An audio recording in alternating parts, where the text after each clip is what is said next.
Assalamualaikum warahmatullahi wabarakatuh.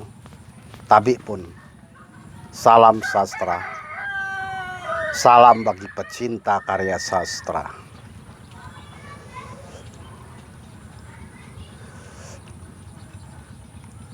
Puisi adalah keindahan, baik indahnya kata-kata atau bahasa, indahnya imajinasi, indahnya pesan yang disampaikan oleh sebuah puisi. Seperti juga alam, betapa indahnya alam. Maka saya pilih salah satu dari keindahan alam yang diciptakan Allah, yaitu di antara sawah-sawah dan ilalang ini.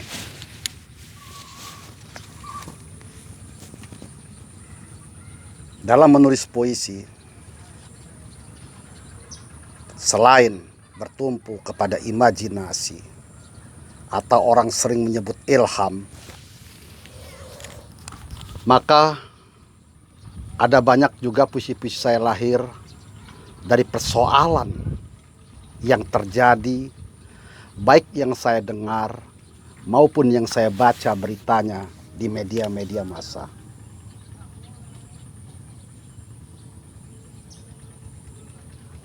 Saya diberi kemampuan sebagai jurnalis, maka sense of journalism itulah yang kadang membangkitkan selera saya untuk menulis puisi dari persoalan itu, dari persoalan sosial itu. Misalnya ada sebuah puisi saya bicara tentang pendemo wanita, demonstran wanita, Angel, yang tewas saat berdemo. Maka lahirlah puisi saya itu dengan judul Perempuan Bermata Tajam. Atau seperti yang saya katakan kemarin, yang aku tandai tahi lalatmu, itu lahir dari pertikaian antar etnis di Sampit, antara suku Dayak dengan suku Madura. Atau puisi esai saya yang bicara pertikaian antara etnis Bali dan pribumi di Kalianda, Lampung Selatan. Juga soal moro-moro, persoalan sosial, persoalan tanah, persoalan kebun, soal persoalan ladang yang ada di Kabupaten Mesuji juga lahir menjadi puisi esai saya. Artinya, ada puisi-puisi yang memang membutuhkan riset, bacaan. Kemudian pilah-pilah mana yang layak, mana yang tidak. Ada juga puisi yang benar-benar lahir dari imajinasi dan munculnya pada saat proses kreatif. Ya, seperti kata Sapardi Djoko Damono, pokoknya saya menulis apa yang akan saya bicarakan itu pada saat proses kreatif, kira-kira begitu ucapan almarhum Sapardi Djoko Damono. Tetapi pengalaman-pengalaman yang dimiliki oleh seorang guru besar Sapardi Djoko Damono itu tentu amat kuat untuk kelahiran puisinya. Misalnya Hujan Bulan Juni dan lain-lain. Bahkan ia juga menulis tentang Marsina, yang itu kalau tak salah itu dimuat di Kompas pada halaman 1, ayat-ayat api itu. Padahal itu terjadi. Atau kalau tak salah, kalau nggak ayat-ayat api, atau iya ayat-ayat api itu persoalan Semanggi. Dan puisi Sapardi yang lain juga bicara tentang Marsina. Ayat-ayat api bicara tentang kerusuhan 98 yang kemudian menewaskan sejumlah mahasiswa di Semanggi, yang esoknya kemudian dimuat di koran Kompas. Persoalan ayat-ayat api dalam benak Sapardi tentu jauh sebelum terjadinya kerusuhan itu. Di sini saya menekankan bahwasanya sebuah puisi lahir tidak ujuk-ujuk, tanpa ada riset,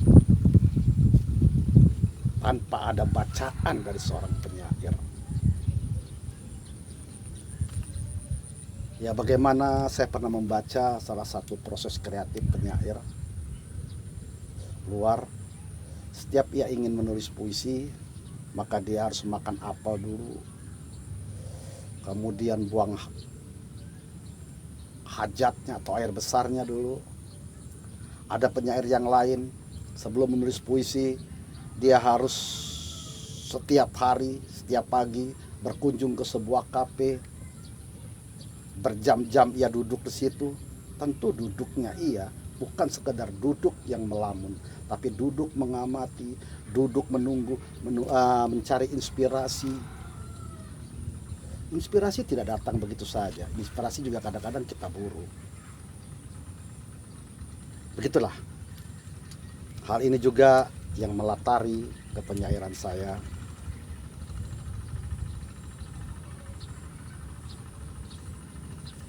Misalnya, kini aku sudah jadi batu. Puisi ini orang akan berpikir, apa iya seseorang mau menjadi batu? Ini hanya permainan kata-kata saja dari seorang penyairnya. Tapi saya pikir juga tidak. Ketika persoalan kenegaraan, persoalan kepemerintahan sudah begini sulit untuk diakui kebenarannya. Demo berulang-ulang juga tidak menyelesaikan. Ya, ibaratnya aku di sini sebagai rakyat, aku di sini sebagai warga negara, seakan sudah menjadi batu.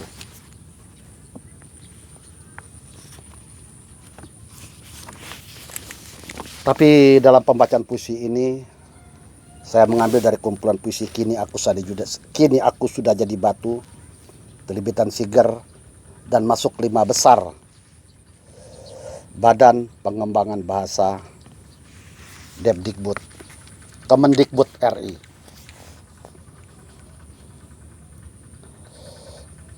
Dari mihrab menembus laut dan langit,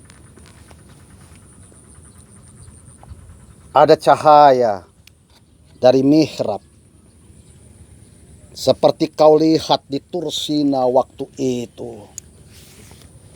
Tapi ini tak membuatku gemetar. Aku beranjak untuk merapat.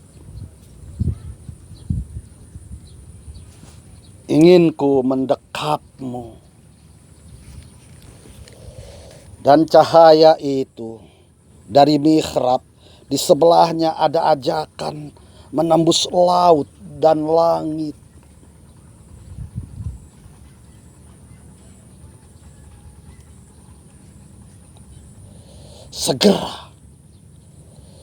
Segera renangi ke dalam diri. 2019.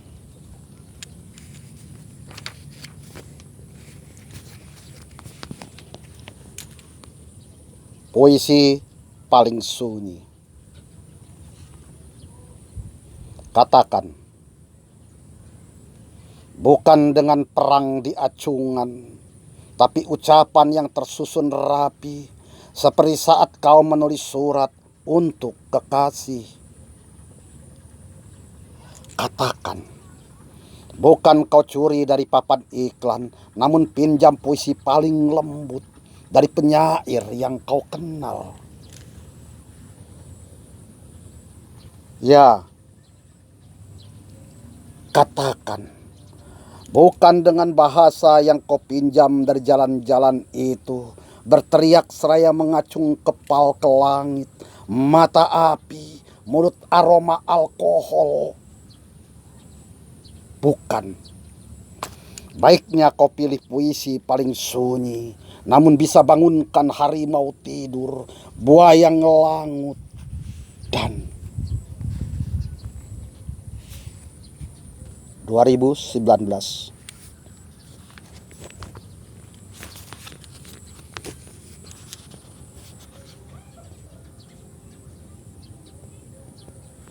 Kematian di antara pasir-pasir.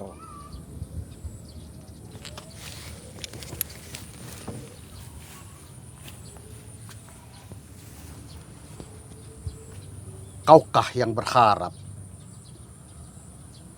kematian di antara pasir-pasir dan sisa gelombang? Aku temui dirimu dengan mata terpejam ke langit. Mungkin ada jejak mimpi di situ. Seseorang yang pernah menetap, semula cuma semayam, kemudian tenggelam bersama dengkurmu. Suatu siang di luar gerah.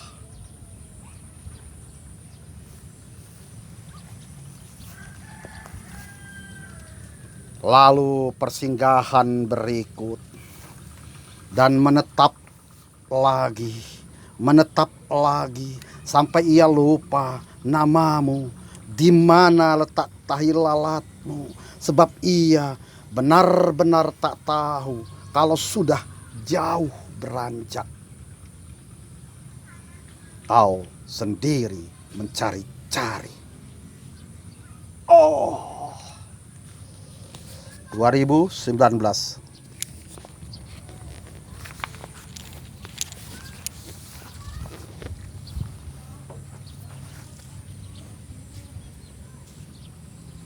Kecuali Mingke. Mungkin kau telah pergi sendiri. Aku pun di sini sendiri. Kecuali Mingke yang mengulang-ulang ceritanya. Katanya, akulah Sinyo yang bertemu dan diterima Nyai sekaligus menjadi keluarganya. Tapi takdir mengapa selalu tak berpihak padaku? Kata dia hanya ngiang. Aku begitu miang mendengar ceritanya berulang ku dengar. Tak terhitung ia ceritakan. Baik malam-malam atau pagi jelang kerja, sekolah.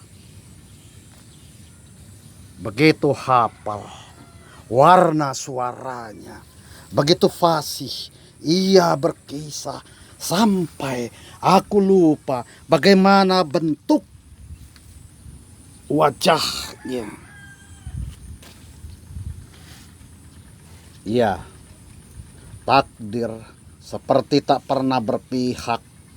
Dari pengadilan ke pengadilan, serupa tafsir masa depan. Namun saat kini jadi orang kalah. Di ambang pintu, tangan hanya melambai, tak pula bisa menangkap. Oi, kemana pergimu? Begitu jauhkah? 2019. Mingke adalah tokoh dalam novel Bumi Manusia karya Pramudia Anantatur.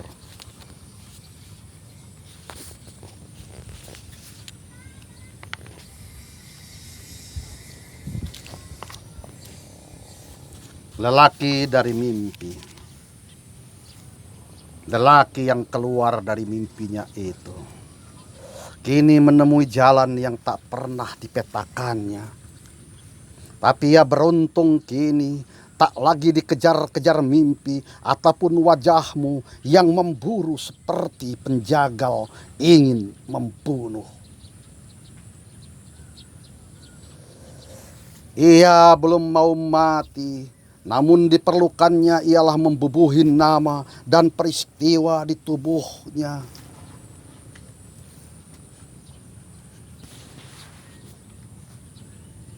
Karena dengan tanda itu,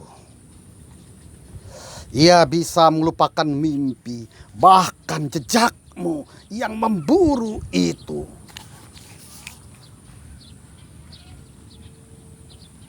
Lelaki itu merasa beruntung. Ia keluar dari lubang mimpi yang memburu dan ingin membunuhnya. Sebab ia tahu di luar mimpi kiranya matahari parak dan langit keperak-perakan di atas rambutnya hingga hilang jejakmu.